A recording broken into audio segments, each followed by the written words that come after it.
did this ourselves. They're coming. It can't be. Where is everyone?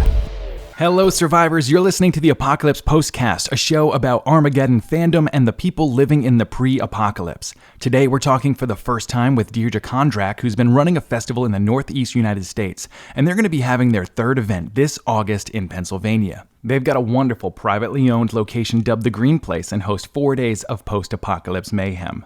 Like most regional Wastelander events, it may be smaller in number, but that doesn't mean you shouldn't expect to be fully immersed in a dystopian landscape and party late into the night with amazing performers bringing you the best in end times entertainment. Stick around, survivors, because we're going to get the full rundown of what to expect at Apopcalypse East. Things are hard out there in the West, but the last thing you need is a bout of radiation sickness bringing you down. That's why I created radical new treatment called concentrated fallout therapy to help you build a tolerance to those pesky ionizing particles. Here at Dr. Prepper Labs, we gradually up your dose of X-rays, gamma rays, and quasi-stable high atomic weight particle exposures, so your body will never be caught unprepared in radioactive storm again. Dr. Prepper, fight fallout with fallout. Concentrated fallout therapy may cause mutations, disfigurement, or early death.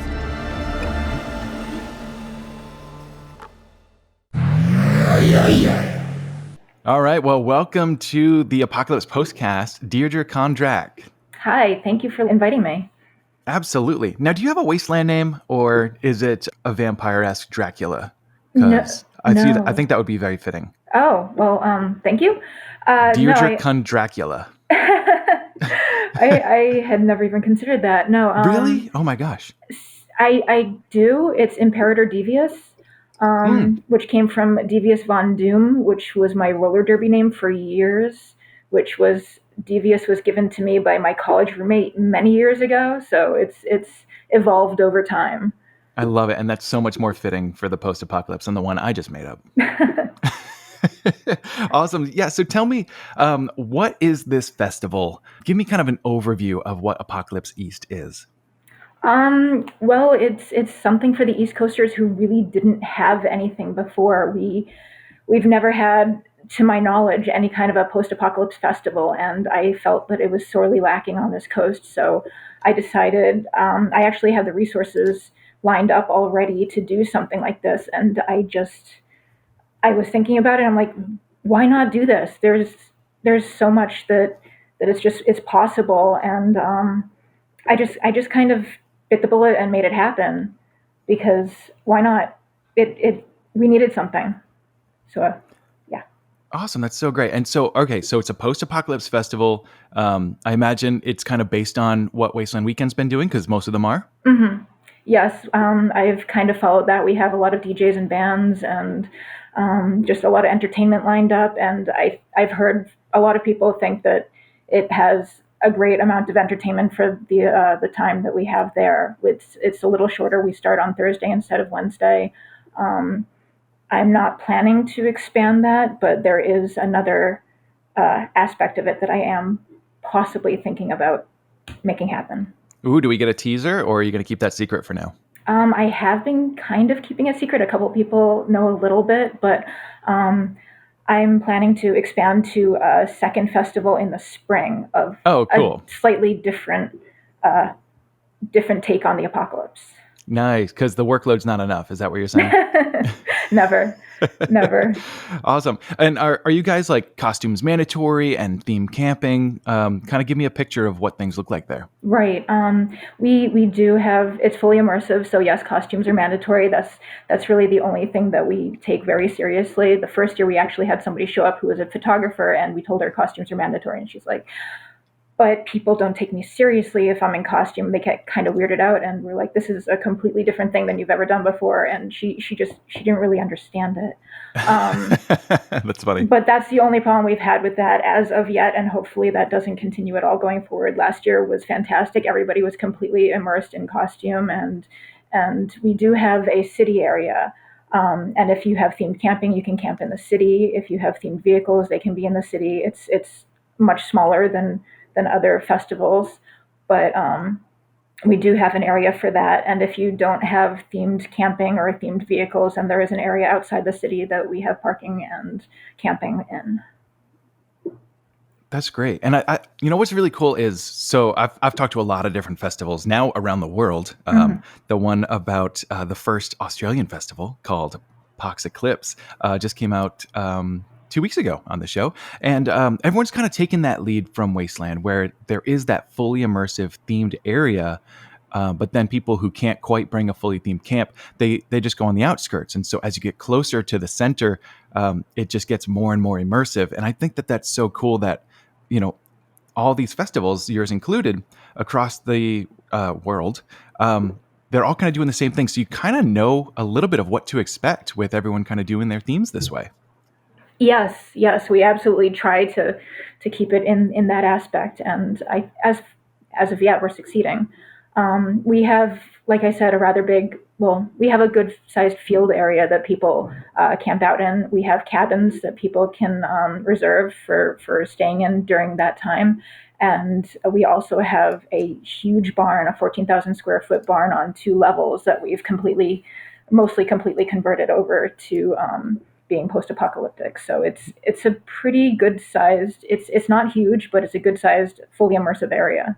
That sounds great. So is this almost like a farm? Is that? It used to be. A long time ago, it used to be a dairy farm, probably 23-ish years ago at this point. All right, so this place has a history. Like I said, I had the resources to build this with help from others. And so we formed a company many years ago, probably 13, 14, it was in 2007, I'm bad at math. So we formed a company then with a number of other business partners and bought this dairy farm to use as a LARP camp. What? So we've been running LARPs there, renting out to LARPs until 2 years ago when we shut that aspect of it down. So it was completely medieval. There were all these cabins were kind of Tudor, and the inside of the barn was all Tudored up, and there was all these different medieval LARPing aspects that we've since tried to minimize and turn into a post-apocalyptic area. I love it. Oh my gosh. All right. So how into like medieval stuff were you? It sounds like you got pretty deep. Extremely. Yeah, my husband and I have been involved in the SCA. We got married in a medieval ceremony. Yes. We did medieval LARP. We met through medieval fantasy LARPing. So we did that for many years.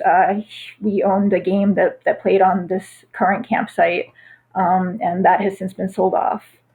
So we had a long time where we did that, and it ran its course. We had a great time, and we're done with that.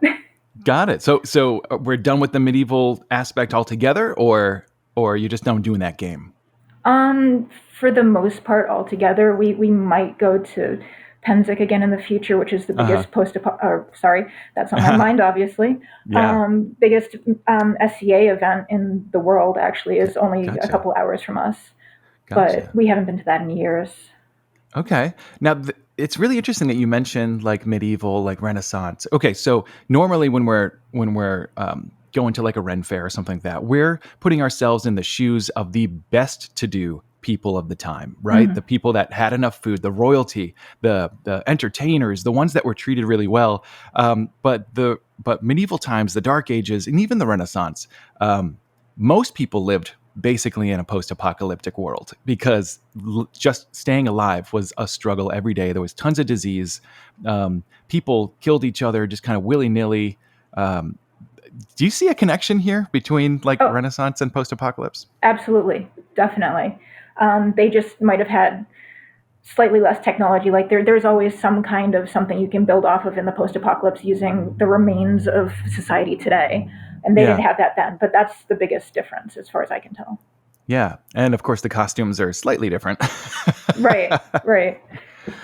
Awesome. Yeah. So tell me a little bit more about where it takes place. I know that you're in the Northeast in Pennsylvania. Mm-hmm. So how does that affect the look and feel of your event versus some of like the Southwestern desert events? Right, it's extremely different.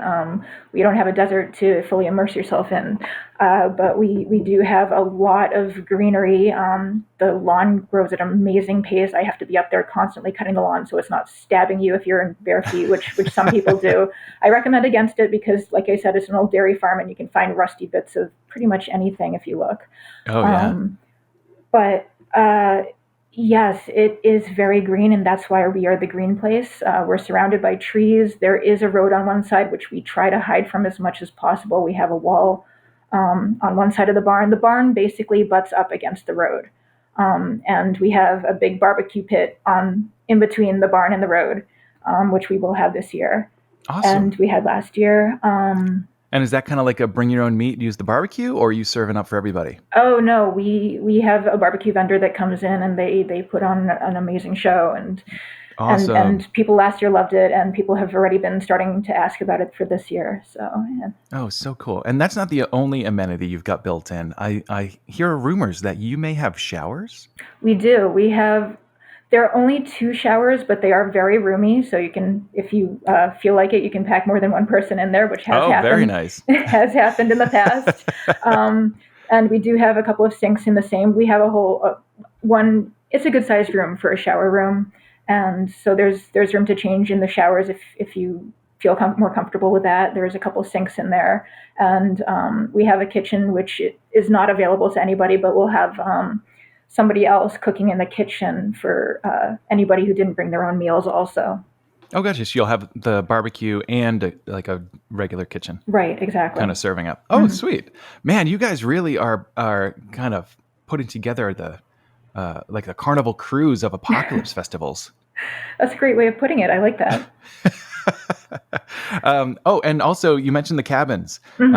Those are available, right? But now I think that you're already sold out, right? Is that Yes, right? they actually sold out extremely quickly this year. People have figured out that they're the way to go. The entire field is definitely on a bit of a slope. The only flat area we have commandeered for outdoor performances, the fire performances for the most part. So we can't have anybody camping on the most level ground. So everybody that is camping I hope they realize, I've put it out there a lot before, that they're camping on a little bit of a slope. It is very grassy, so hopefully it's more comfortable than certain other areas, but that's still what we have to work with. Gotcha. Now, are people camping in tents or bringing like campers and RVs? Or is it a mix? It is entirely tent camping. The driveway, we actually redid the driveway this year. It was a mess before, but we still, like I said, had that grassy slanted field that RVs would not work well on that. You can bring trucks down there, that's fine. If you want to camp in the back of like a post-apocalyptic truck, that's not a problem. People have done that in the past. But other than that, RVs are just too unwieldy and they might get stuck. So unless you want them to be a permanent fixture on the site, don't bring them along. Got it. Okay. And so what do you guys have scheduled for entertainment this year? Like I said, we have 4 DJs and 2 bands. We might be expanding that in the near future. We have an amazing fire show lined up. We've had people working on that for a little while yet so far. We also have indoor and outdoor DJs, and inside we have a double stage. So while a band is setting up, the DJs can be doing their thing up top. It's one above the other, which is kind of hard to understand unless you actually see it. Oh, cool. But I take a lot of pride in that. We built the stage ourselves last year, and it's very sturdy. And you've got that space like fully decked out, right? It's getting more added to it all the time, but it's getting harder to figure out where to put everything because it is pretty fully stacked in there. Yes. Gotcha. And is there like a limit to how many people can show up in order to like fit everybody in the venue space?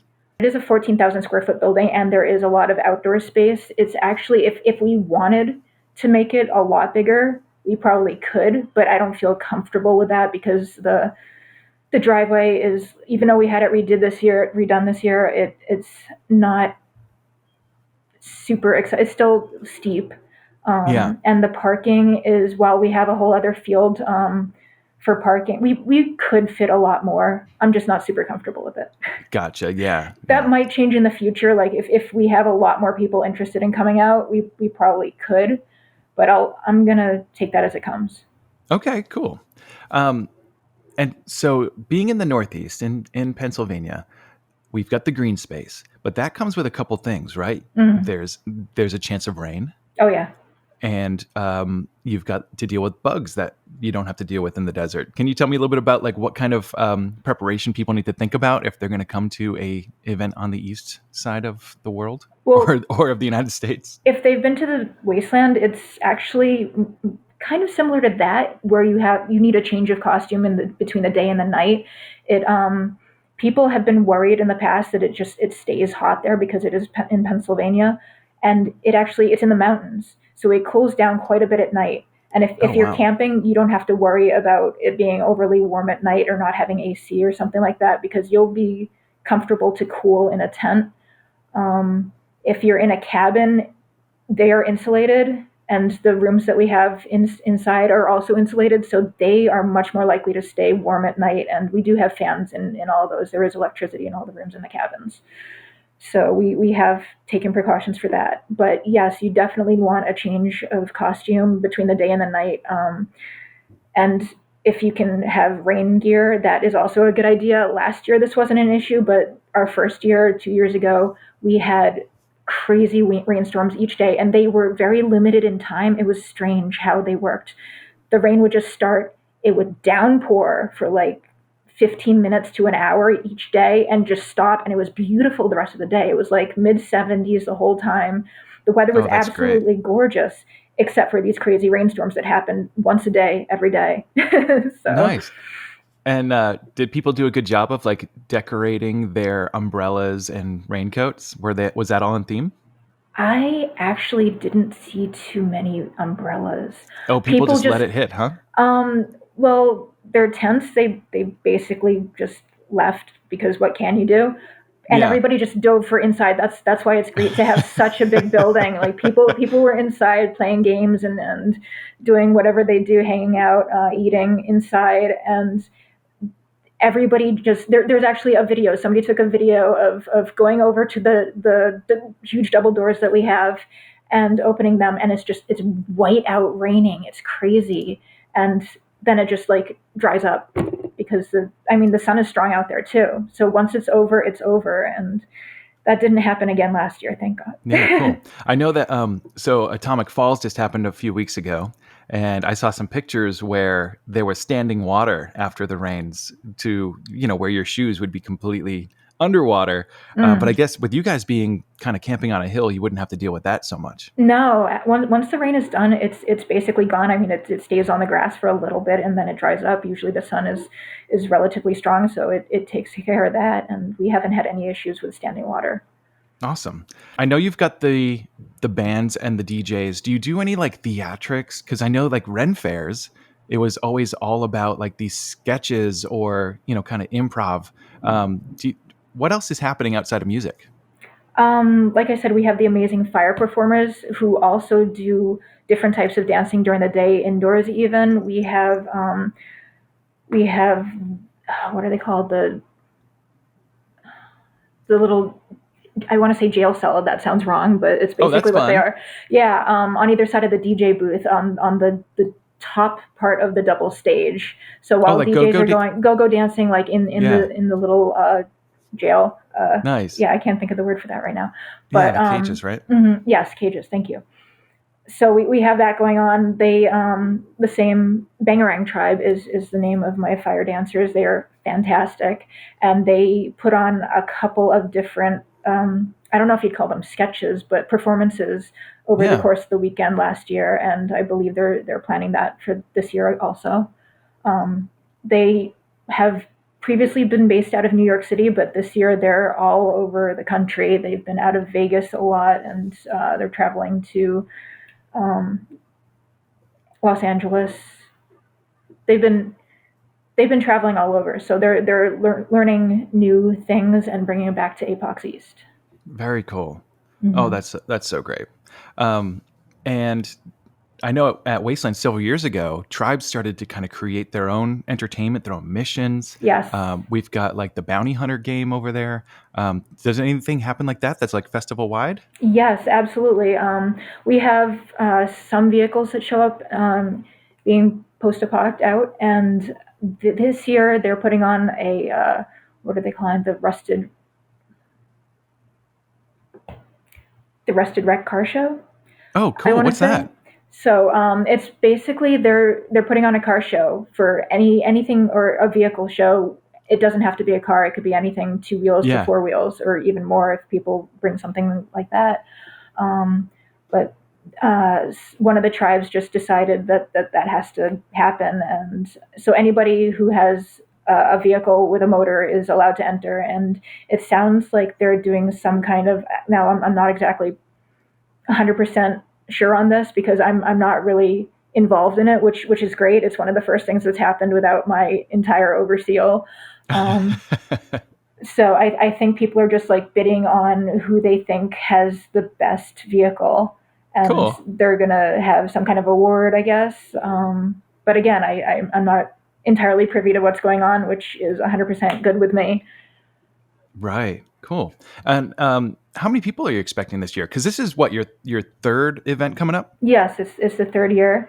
Last year was a little on the shy side because of COVID, but it's starting to Right. open back up. Ticket sales are still going on. They mostly took place when they first went on sale. There was a big boom, and they've been trickling in since then. Gotcha. I'm probably expecting it's still on the small side. Probably still just under 100 people.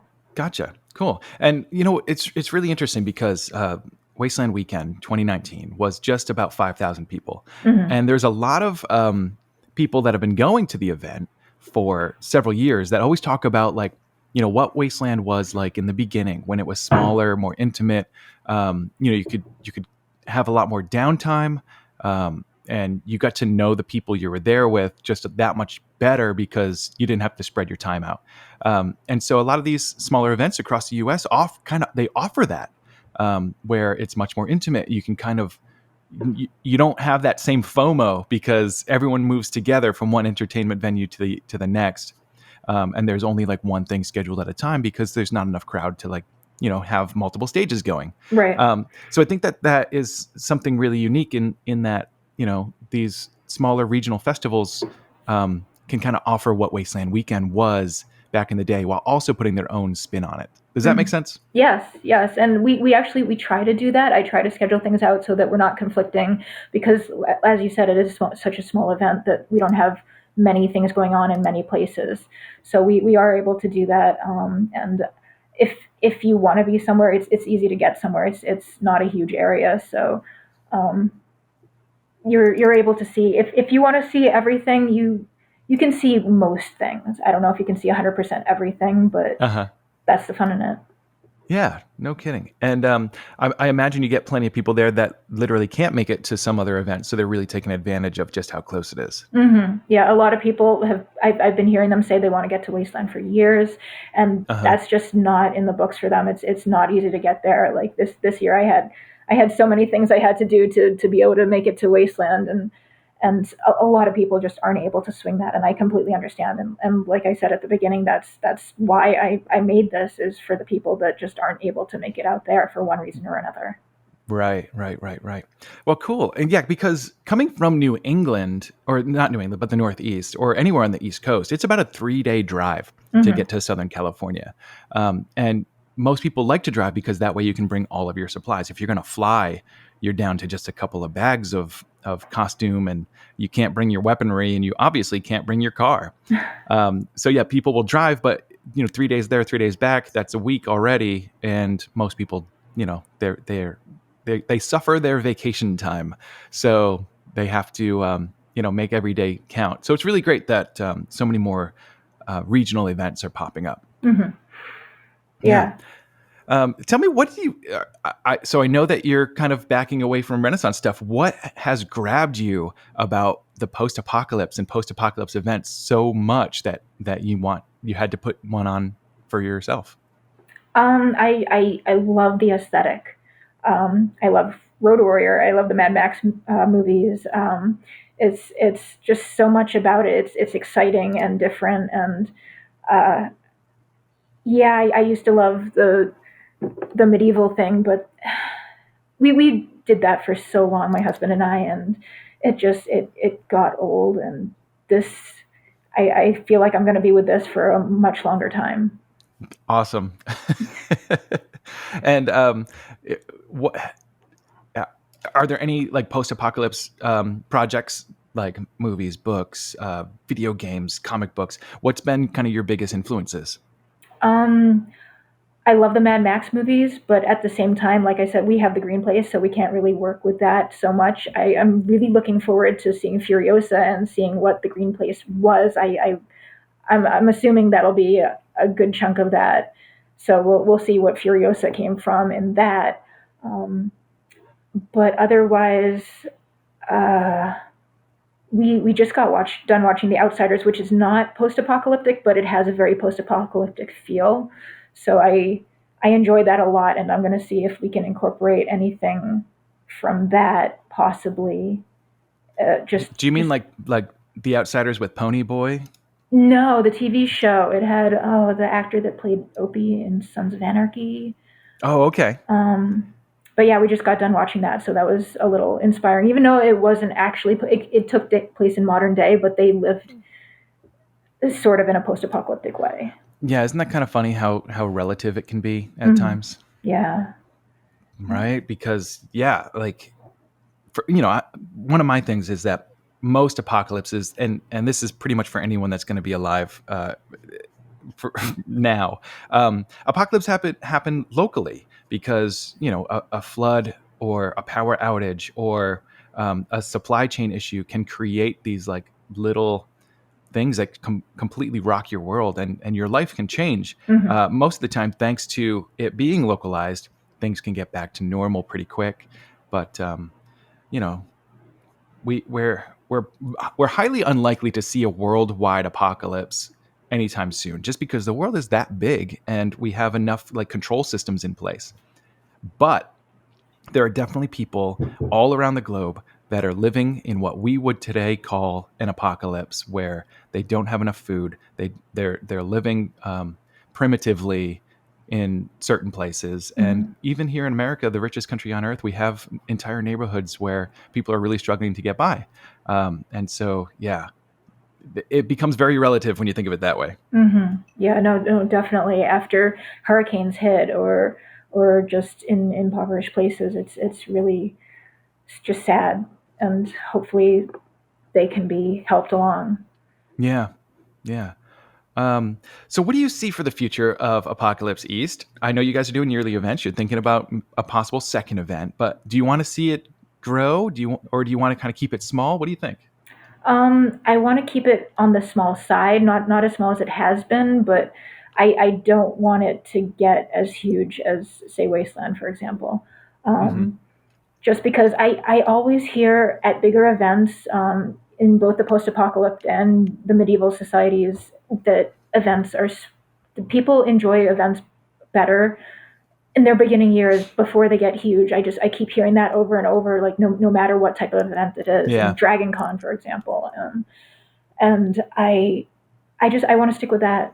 It's also, I wouldn't mind having a good time, and at this size, I can still have a little bit of fun, and Yeah. it would just be so much more stress if it gets completely huge. How do you control something like that? Right. Yeah. And that's coming from someone that has the experience of doing festivals or events for a long time. So I can only imagine what it's like for someone just like trying to put on their first event and having to figure out all the things that, are going to keep you from having a good time while you're running an event. Right. Exactly. And everybody's been so great in the post-apocalyptic community. It's honestly the most accepting one I've been involved with, and I've been involved in a lot of different types of communities. Because it's also still so fresh, right?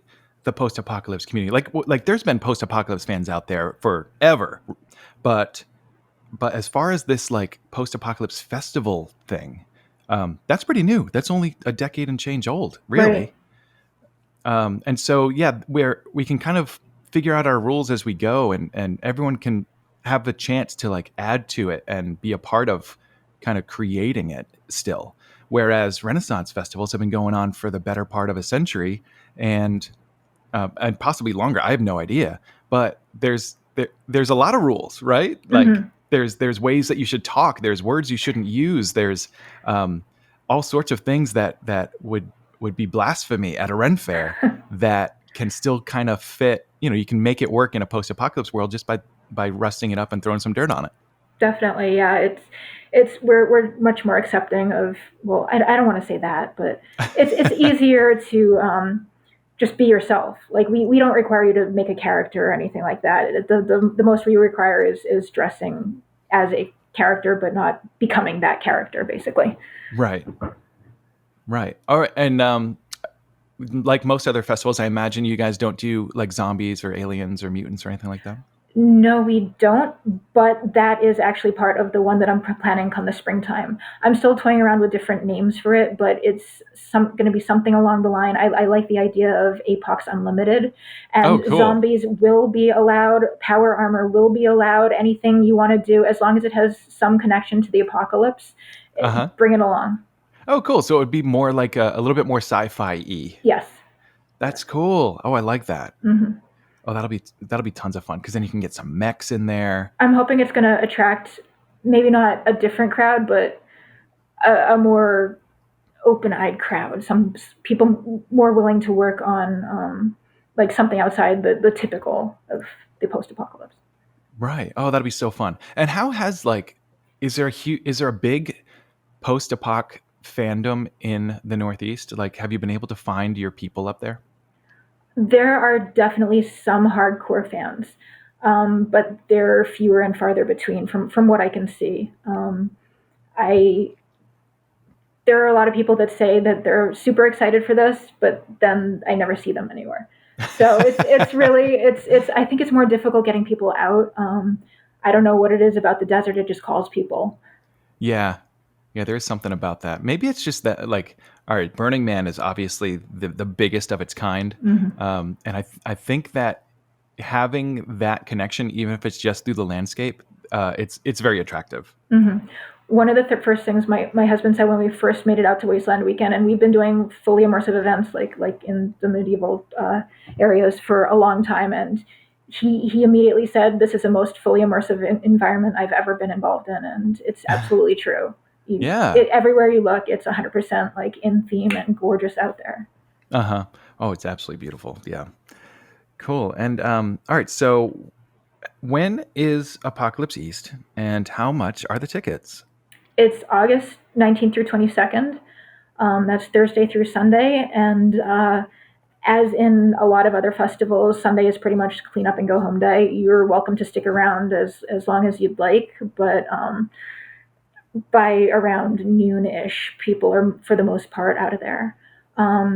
Tickets started when they first went on sale at $120, but I have it bracketed, so it goes up in stages. That was at 20% off they start, and then it goes to 10% off, which we just finished that, where it was $135, and they are now at their final amount, which is $150. Awesome. And like most of these festivals, it's a great deal. You have multiple days, full entertainment, and yeah, I mean, I think all the festivals have done a really good job of keeping their ticket prices incredibly reasonable for how much entertainment and fun they're providing. So well done.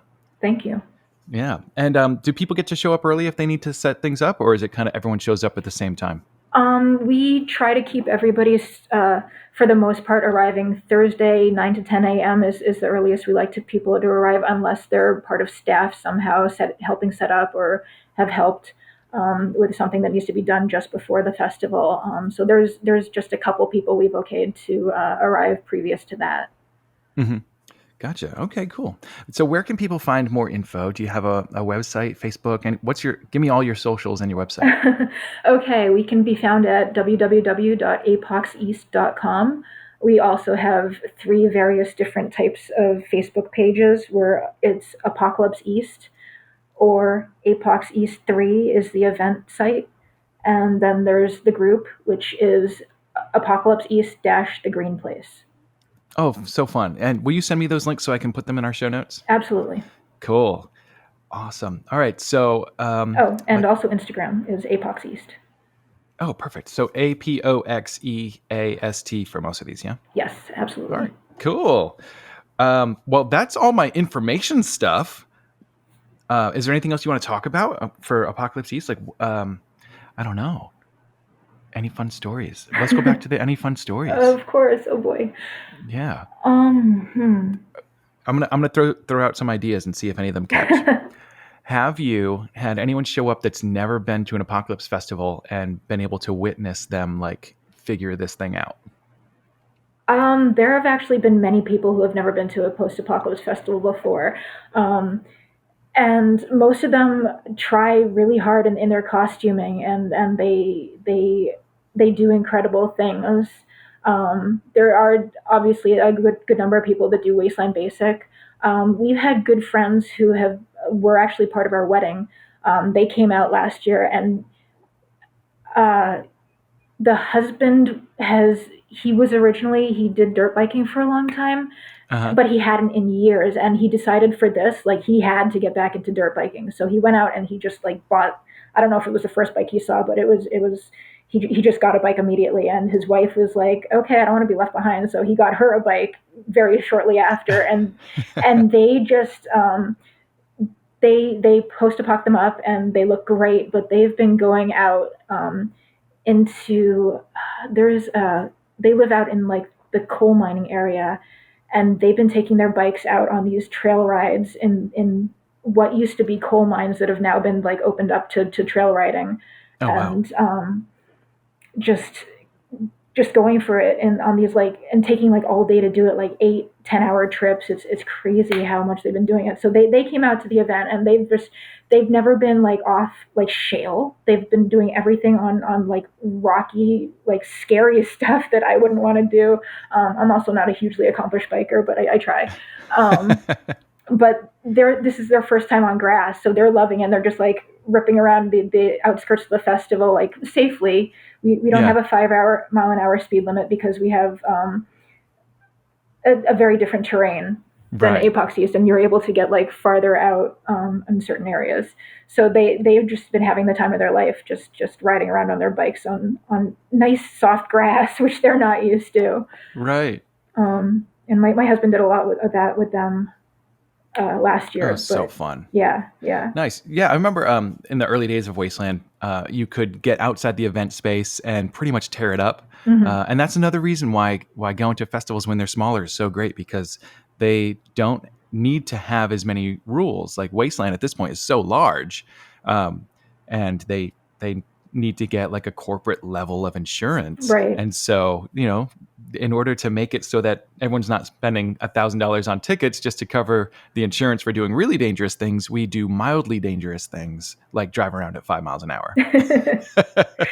Right. And I'm hoping eventually to have, I don't know about a full Thunderdome, but something like that would be great. But right now, what's holding me back from doing something like that is what I mentioned before, the lack of level ground. I'm pretty sure you need level ground to do something like that. And I don't know if I'll be able to eventually level a rather large plot for something like that. Right. That's definitely a dream, where Cool. I know I can buy structures that are similar to that, but I don't know how stable they are either. I have to look into something like that when people are actually like climbing on it. Yeah. We also do have insurance. Well, that's good. Mm-hmm. Oh, yes. Yeah. It's kind of a must-have, really. Absolutely. Yeah. And talk to me a little bit about your staff. How big is staff compared to, you said around 100 people you're expecting this year. How big is your staff? Are they volunteers? Are they like part of some weird Green Place corporate structure? Fill me in. My staff is on the smaller side. They help out with random things that I need done. But for the most part, we have a security team, and they're great. They handle everything. Honestly, there's not too much that they need to take care of.